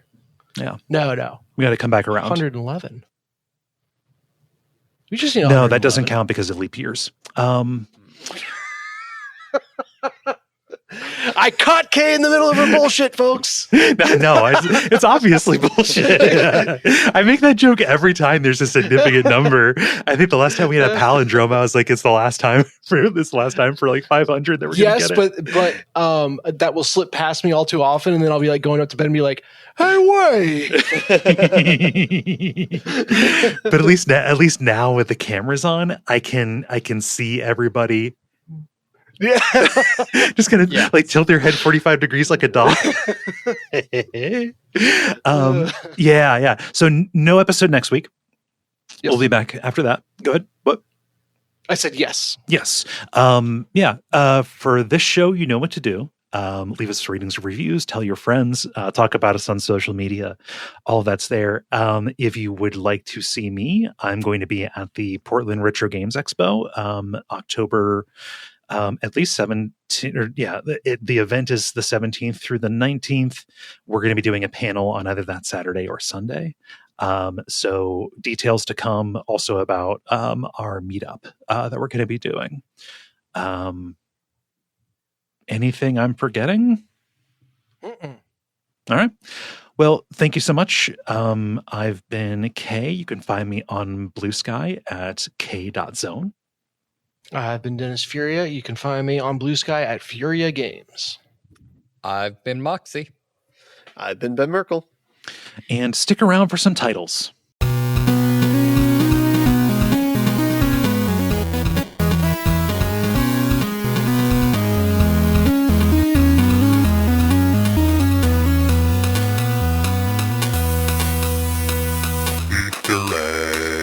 I only wrote down one. I did it on Spain mode. Who else has one? Dennis. Yeah, so comboing off of that, I had Germany mode no bratwurst. Which I don't know if that was the exact phrase, but it might have just been Germany no bratwurst, but okay. The mode was definitely in there. Okay. Yes. Okay. Yeah. I also had from early in the episode, anything besides hell. What was that? What was that in relation to? That's from the banter. Talking about. This is too long, but I wrote down I would have killed that dog so many times. And then finally, I had Stress Dream Simulator. Okay. Moxie, how about you? Yeah, I had two. I had Fidget Spinner for Your Brain and Germany mode no bratwurst. Okay. And now I really want some bratwurst. Man, I missed the Bratwurst Festival over in Bucyrus. That was last weekend. Yeah. Ben, how about you? I just had German mode no bratwurst, so I don't know if we need to rewind the tape on that or not. But okay. I like keeping it the nation state. Germany mode. Yeah. I think Germany mode no bratwurst. Stylized as with a comma in there. I'm partial to that as well. Okay. Sounds delicious. Cool. Opposite of delicious, I guess. I want bratwurst. Anyway, whatever. Yeah. No bratwurst, no deal. All right. It is decided.